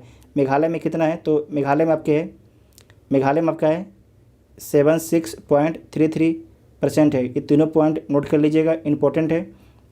अगर पूछा जाता है कि सर्वाधिक 2019 के जो वन रिपोर्ट आया उसके अनुसार कि सर्वाधिक वृद्धि जो है किस राज्य में वन की होती है, तो लिख लीजिएगा कर्नाटक में, ठीक है, कर्नाटक में। और सेकंड स्थान होता है आपकी, जो सेकंड स्थान है आंध्र प्रदेश, ठीक है, पहला आपके कर्नाटक है और सेकंड आपके है आंध्र प्रदेश से, नोट कर लीजिएगा ये तीनों पॉइंट को। नेक्स्ट है कि भारत के किस राज्य में वन्यजीव अभयारण्य सबसे अधिक संख्या में है, तो भारत में जो है वन्यजीव अभयारण्य सबसे अधिक संख्या में महाराष्ट्र में, तो सी इसका राइट आंसर हो जाएगा। महाराष्ट्र में कितने वन्यजीव अभयारण्य हैं, तो 48 है। और आपको याद रखना है कि अगर पूछेगा कि भारत में सबसे अधिक कहाँ पर पाया जाता है, तो राज्य पूछा है तो, ठीक है, तो अगर पूछ देगा केंद्र शासित प्रदेश में तो कहाँ पर है, तो 96 वो आपके केंद्र शासित प्रदेश में कहाँ पर, अंडमान निकोबार में, ठीक है, अंडमान निकोबार में, ठीक है। इस बात को ध्यान रखिएगा। भारत में किस राज्य पूछा है तो महाराष्ट्र हो जाएगा। अगर पूछ देगा कि किस राज्य या केंद्र शासित प्रदेश में, तो आपको याद रखना है अंडमान निकोबार में कितना है, 96 है, नोट कर लीजिएगा, इंपॉर्टेंट है। उसके बाद नेक्स्ट है कि 2011 की जनगणना के अनुसार भारत की कुल जनसंख्या में नगरीय जनसंख्या का प्रतिशत था लगभग, कितना परसेंट था लगभग, तो 31% लगभग था, ठीक है, 31.2% था। और ग्रामीण आबादी कितना था, 68.8%, नोट कर लीजिएगा, इंपॉर्टेंट है। नेक्स्ट है कि सारण सिंचाई नहर निकलती है, तो जो सारण सिंचाई नहर है वो किस नदी से निकलती है, तो आपको याद रखना है कि सोन से नहीं निकलेगी, कोसी से भी नहीं, गंगा से भी नहीं, तो गंडक से, ठीक है, गंडक से। तो डी इसका राइट आंसर हो जाएगा, डी इसका राइट आंसर हो जाएगा, ठीक है। नेक्स्ट है कि त्रिवेणी नहर किस नदी से पानी आता है, त्रिवेणी नहर में जो है, जो त्रिवेणी नहर है उसमें पानी आता है गंडक से, ठीक है, गंडक से। तो सी इसका राइट आंसर हो जाएगा।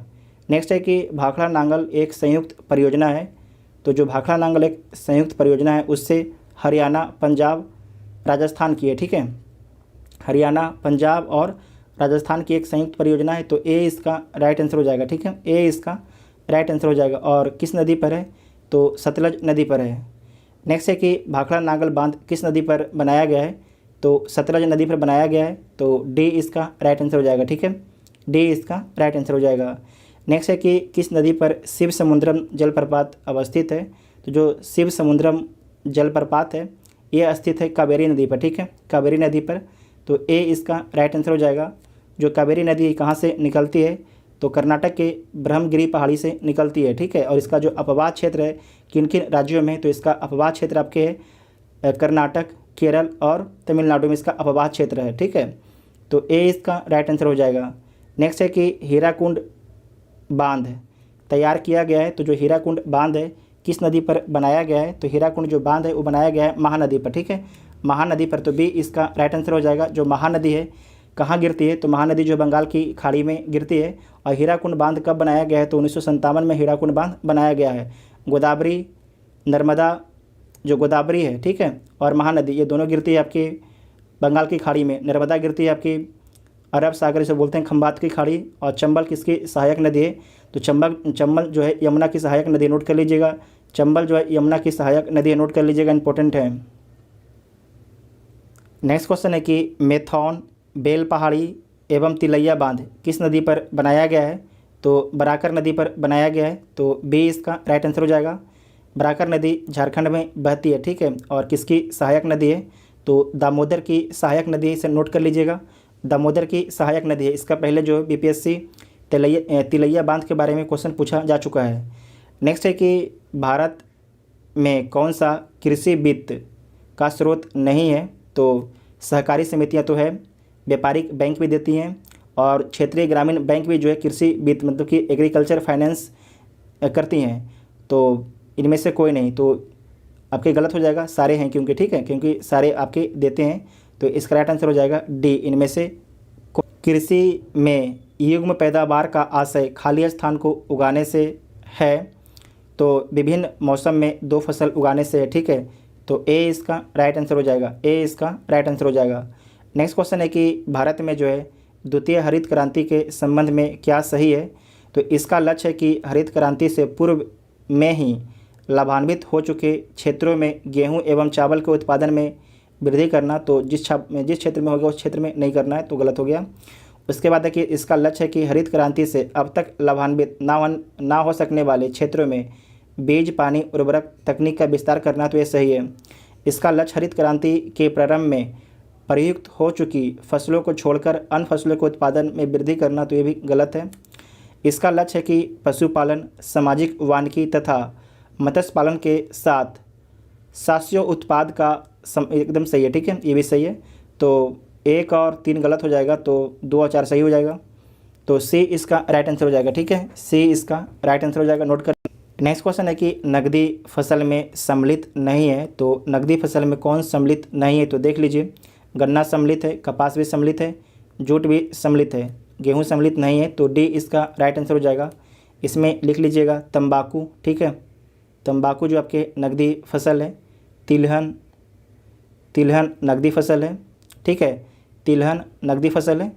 और गन्ना तो लिख ही लिए, तो ये 5 फसल के बारे में लिख लीजिएगा, इम्पोर्टेंट है, ठीक है।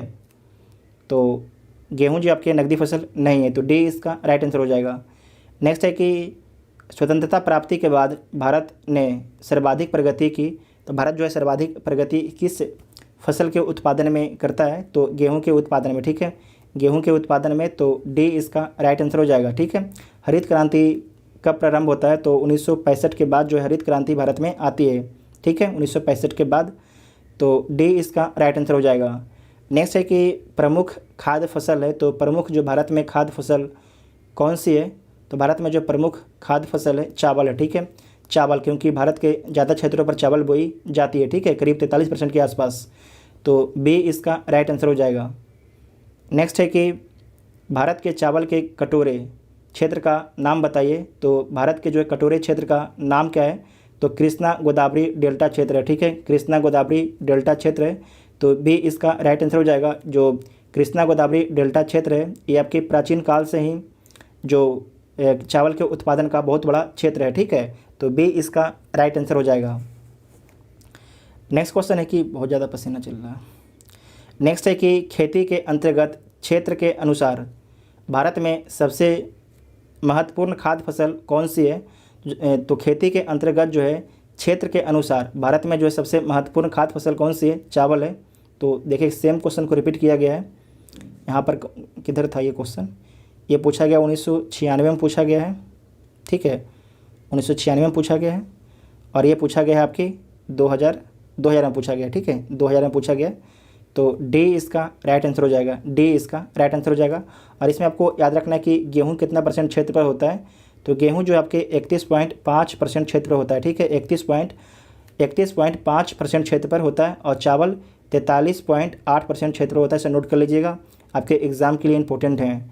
उसके बाद नेक्स्ट है कि भारत में कौन सी फसल सर्वाधिक क्षेत्र में बोई जाती है, तो चावल, ठीक है, चावल, तो डी इसका राइट आंसर हो जाएगा। नेक्स्ट है कि भारत का सबसे बड़ा कपास उत्पादक है, तो भारत में जो है सबसे बड़ा कपास उत्पादक कौन सा राज्य है, तो गुजरात है, ठीक है, गुजरात है। और सेकेंड पर कौन है, तो लिख लीजिएगा, सेकेंड पर आपके तेलंगाना है, और तीसरा पर कौन है, तो तीसरा पर आपकी महाराष्ट्र है, ठीक है, महाराष्ट्र, इसे नोट कर लीजिएगा, तो बी इसका राइट आंसर हो जाएगा। नेक्स्ट क्वेश्चन है कि गन्ने के उत्पादन में राज्यवार घटते में है, तो घटते क्रम में आपको राज्य बताना है। तो सबसे अधिक जो है गन्ने का उत्पादन उत्तर प्रदेश में पहला नंबर, दूसरा महाराष्ट्र है, तीसरा कर्नाटक है, चौथा बिहार है, बिहार, ठीक है, चौथा, और पाँचवा, यहाँ पर पाँचवा जो है, पाँचवा आपके तमिलनाडु है। तो इसमें से कोई भी आंसर नहीं होगा, क्योंकि ये क्वेश्चन पूछा गया था 2000 में, तो उसके हिसाब से डाटा चेंज कर गया है, ठीक है। आपको जो डाटा बताए हैं 2020-21 का आपको डाटा बताएं, नोट कर लीजिएगा, इंपॉर्टेंट है, आपसे पूछा जा सकता है, ठीक है, इसे नोट कर लीजिएगा, इंपॉर्टेंट है। उसके बाद नेक्स्ट है कि शुष्क भूमि के लिए सर्वाधिक उचित फसल कौन सी है, तो शुष्क भूमि के लिए जो सर्वाधिक उचित फसल है मूंगफली है, ठीक है, मूंगफली है, तो डी इसका राइट आंसर हो जाएगा। नेक्स्ट है कि भारत का सबसे बड़ा रबड़ उत्पादक राज्य है, तो भारत में जो है सबसे बड़ा रबड़ उत्पादक राज्य आपका है केरल है, ठीक है, केरल, तो सी इसका राइट आंसर हो जाएगा, सी इसका राइट आंसर हो जाएगा। पूरे देश का जो है केरल 75.68% रबड़ का उत्पादन करता है, ठीक है, तो सी इसका राइट आंसर हो जाएगा।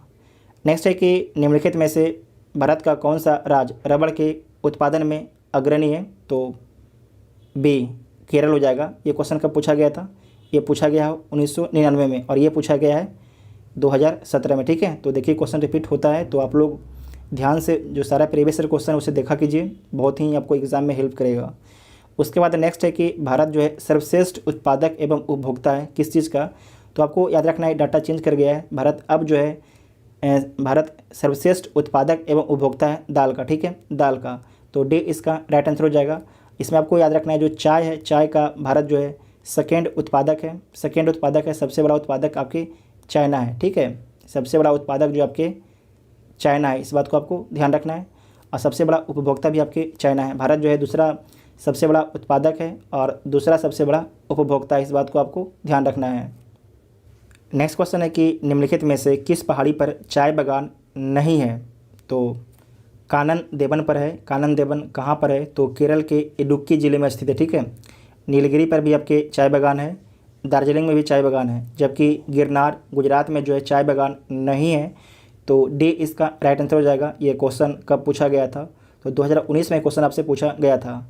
नेक्स्ट है कि निम्न कॉफ़ी उत्पादक क्षेत्रों में से कर्नाटक में नहीं है। तो कौन से क्षेत्र जो आपके कर्नाटक में नहीं है? चिकमंगलूर आपके कर्नाटक में है, कुर्ग भी कर्नाटक में है, बाबा बुदन गिरी की पहाड़ी भी आपके कर्नाटक में है, जबकि पुलनेज जो है कर्नाटक में नहीं है। तो आप लोग कमेंट करके बताइएगा कि पुलनेज जो है किस राज्य में स्थित है। पुलनेज जो है किस राज्य में स्थित, आप लोग कमेंट करके बताइएगा और किस लिए प्रसिद्ध है। ये 2020 में पूछा गया है क्वेश्चन। नेक्स्ट है कि भारत अपनी आवश्यकता से अधिक उत्पादन करता है। तो भारत जो है अपनी आवश्यकता से किस चीज़ का अधिक उत्पादन करता है? तो चाय का, ठीक है। चाय का अपने आवश्यकता से अधिक का उत्पादन करता है। तो ए इसका राइट आंसर हो जाएगा, ठीक है। चाय का हम लोग निर्यात भी करते हैं। नेक्स्ट है कि भारत का सर्वाधिक पटसन उत्पादक राज्य है। भारत का जो सर्वाधिक पटसन उत्पादक राज्य कौन है? तो पश्चिम बंगाल है, ठीक है। पश्चिम बंगाल है। तो डी इसका राइट आंसर हो जाएगा। और सेकेंड कौन है? तो सेकेंड आपकी बिहार है। आपको चाय के बारे में याद रखना है कि चाय का जो है हम लोग आयात नहीं करते हैं, चाय का हम लोग निर्यात करते हैं, ठीक है। जबकि अनाज का हम लोग आयात भी करते हैं और निर्यात भी करते हैं। उसके बाद नेक्स्ट है कि भारत का सर्वाधिक परसेंट हम लोग देख चुके हैं। तो डी इसका राइट आंसर हो जाएगा। उसके बाद नेक्स्ट है कि भारत के राज्यों में जूट उत्पादन की दृष्टि से बिहार का स्थान क्या है? तो बिहार का द्वितीय स्थान है। तो बी इसका राइट आंसर हो जाएगा, ठीक है। नेक्स्ट क्वेश्चन है कि निम्नलिखित भारतीय राज्य में लौह अयस्क उपलब्ध नहीं है। तो उस समय बिहार झारखंड साथ में था, तो जो क्वेश्चन पूछा गया था तो उसके अनुसार आपकी डी राइट आंसर हो जाएगा। लेकिन आपको ये ध्यान नहीं रखना है, आपको ध्यान रखना है जो आपको हम बता रहे हैं, ठीक है। आपको याद रखना है कि नॉर्थ ईस्ट, ठीक है, नॉर्थ ईस्ट जिसमें झारखंड एवं उड़ीसा है, वहाँ पर क्या मिलता है? लौह अयस्क का उत्पादन किया जाता है। नोट कर लीजिएगा, कहाँ पर? झारखंड और उड़ीसा में। उसके बाद मध्य भारत में जो है, मध्य भारत में मध्य प्रदेश, छत्तीसगढ़ और महाराष्ट्र में जो है अयस्क का उत्पादन किया जाता है। उसके बाद तीसरा है प्रायद्वीप भारत में जो है अयस्क का उत्पादन कहाँ पर किया जाता है? तो कर्नाटक और गोवा में। उसके बाद आपको याद रखना है कि जो अन्य क्षेत्र है, अन्य क्षेत्र में आपके आंध्र प्रदेश, राजस्थान, केरल, गुजरात, हरियाणा और पश्चिम बंगाल में भी जो है लौह अयस्क का उत्पादन किया जाता है, ठीक है। इस बात को आपको ध्यान रखना है। उसके बाद नेक्स्ट है कि भारत के किस राज्य में चांदी उपलब्ध है? तो भारत के जो है किस राज्य में चांदी उपलब्ध है? तो आपको याद रखना है कि भारत के जो है झारखंड राज्य में जो है चांदी उपलब्ध है। तो डी इसका राइट आंसर हो जाएगा। इसमें आपको याद रखना है कि इंडियन मिनरल्स ईयर बुक 2019 के अनुसार जो है, इंडियन मिनरल्स ईयर बुक 2019 के अनुसार जो है भारत में सबसे अधिक चांदी कहाँ पर है? तो पहला आपके राजस्थान है, पहला राजस्थान है, दूसरा कर्नाटक है और तीसरा आपके झारखंड है, ठीक है। तीसरा झारखंड है, नोट कर लीजिएगा, इम्पोर्टेंट है, पूछा जाता है। उसके बाद नेक्स्ट है कि निम्न खनिजों में से किस खनिज के उत्पादन में भारत जो है विश्व में अग्रणी है? भारत जो है विश्व में अग्रणी है। तो चादरी अबरक के, ठीक है, चादरी अबरक के। तो ए इसका राइट आंसर हो जाएगा। इसमें आपको याद रखना है कि भारत में जो है सबसे अधिक जो है अबरक का उत्पादन कहाँ पर किया जा रहा है? तो आंध्र प्रदेश में, ठीक है, आंध्र प्रदेश में किया जाता है। उसके बाद आपको याद रखना है कि जो वर्तमान में चादरी अबरक है उसका उत्पादन तो आपके भारत में किया जाता है, इसे नोट कर लीजिएगा। साथ में जो तांबा है, तांबा का सबसे अधिक उत्पादन कहाँ पर किया जाता है? तो चिली में किया जाता है। कहाँ पर? चिली में।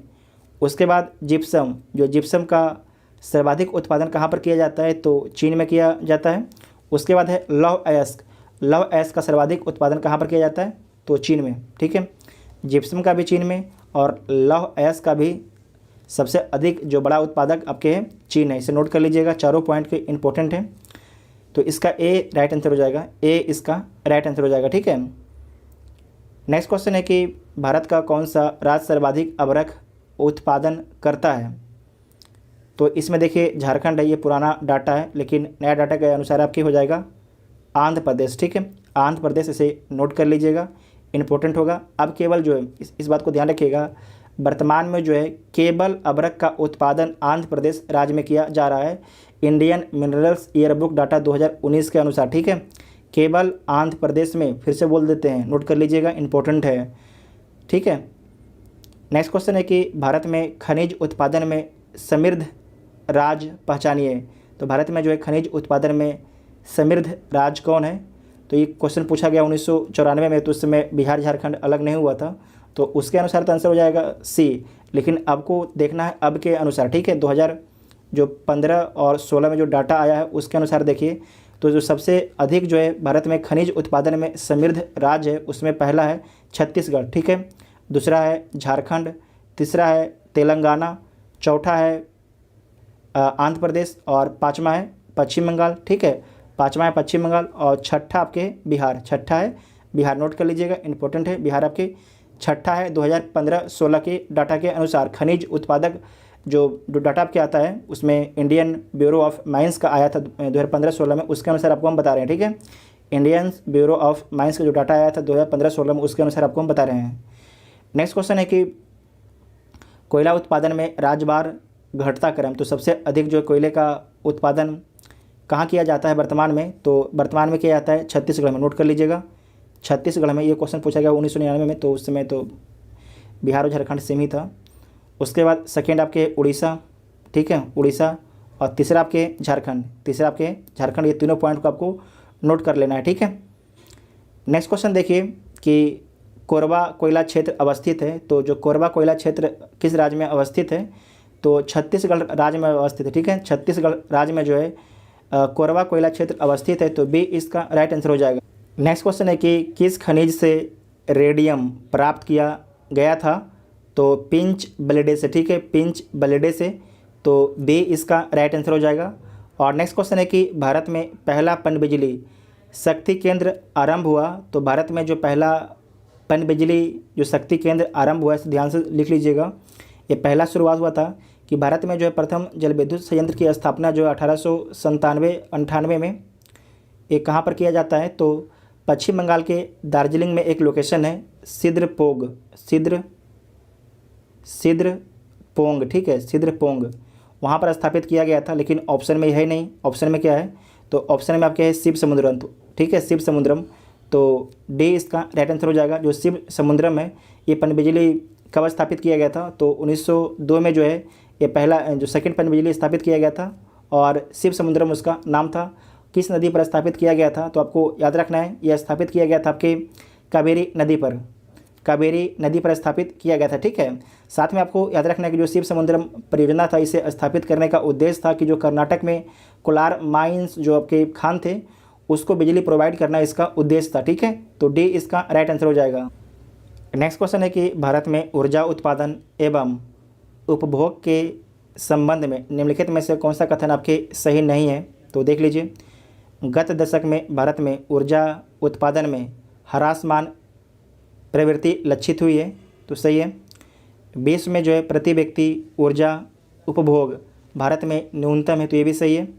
ये आपके पूछा गया 2005 में। ठीक है, उसके बाद कि भारत में उत्पादित कुल व्यावसायिक ऊर्जा में गैर पारंपरिक ऊर्जा स्रोतों का योगदान 1% से कम है, तो ये गलत है। वर्तमान में कितना है? तो वर्तमान में, एक सेकंड इधर लिखते हैं, 9.21% है। ठीक है, 9.21% है वर्तमान में, तो सी आपके गलत हो जाएगा। और भारत में ऊर्जा का उपभोग करने वाला प्रमुख क्षेत्र आपके उद्योग है, तो ये तो सही है, तो सी आपके गलत हो जाएंगे। ठीक है, सी ऑप्शन आपके गलत हो जाएगा। नेक्स्ट है कि भारत में जो है कतिपय लौह इस्पात संयंत्र पश्चिमी तट से होकर आयोजित किए गए हैं। इस उद्योग को ऐसी अवस्थिति का प्रमुख क्या कारण है? तो इसका जो प्रमुख कारण है कि गोवा एवं मध्य प्रदेश के कुछ भागों में जो है उत्तम श्रेणी के लौह अयस्क निक्षेपों का मिलना तथा इस क्षेत्र से इस्पात निर्यात की तुलनात्मक सुविधा है। ठीक है, इसी कारण स्थापित किया गया है, तो बी इसका राइट आंसर हो जाएगा। ठीक है, बी इसका राइट आंसर हो जाएगा। और नेक्स्ट क्वेश्चन है कि भारत में जो है कुल कितने राष्ट्रीय राजमार्ग और उनकी कुल लंबाई तकरीबन कितनी है? ये क्वेश्चन पूछा गया था 1992-93 में, तो आपको डाटा जानना है लेटेस्ट, ठीक है। तो लेटेस्ट डाटा क्या है कि भारत में जो है कितने राष्ट्रीय राजमार्ग हैं, तो 599 लिख लीजिएगा। 599 राष्ट्रीय राजमार्ग हैं और इसकी लंबाई कितना है, तो 1,32,500 किलोमीटर, ठीक है। 1,32,500 किलोमीटर है, इसे नोट कर लीजिएगा, इंपॉर्टेंट है। उसके बाद नेक्स्ट है कि भारत में सबसे पहले रेल मार्ग तैयार हुआ तो कहाँ पर तैयार हुआ। 1853 में आपकी ये कहाँ पर होता है, बम्बई से थाने के बीच में चलता है और कितने किलोमीटर चलती है, 34 किलोमीटर। अगर मील में पूछेगा तो 21 मील, इसे नोट कर लीजिएगा, इंपॉर्टेंट है। और इस ट्रेन में कितने डिब्बे थे, 14 डिब्बे थे। और पहली बार कितने लोगों को लेके गया, तो 400 लोगों को लेके जाता है, ठीक है। इस बात को आपको याद रख लेना है।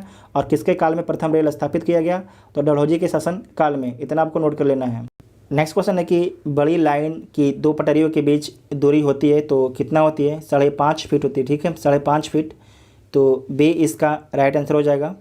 अगर पूछ देगा इसको मीटर में कितना होता है, तो 1.67 मीटर होता है, ठीक है, ठीक है। अगर आपसे पूछ देगा कि छोटी लाइन, जो छोटी लाइन है, छोटी लाइन उसके दो पटरियों के बीच की दूरी कितना होता है, तो 610 एम होता है, ठीक है, एम होता है।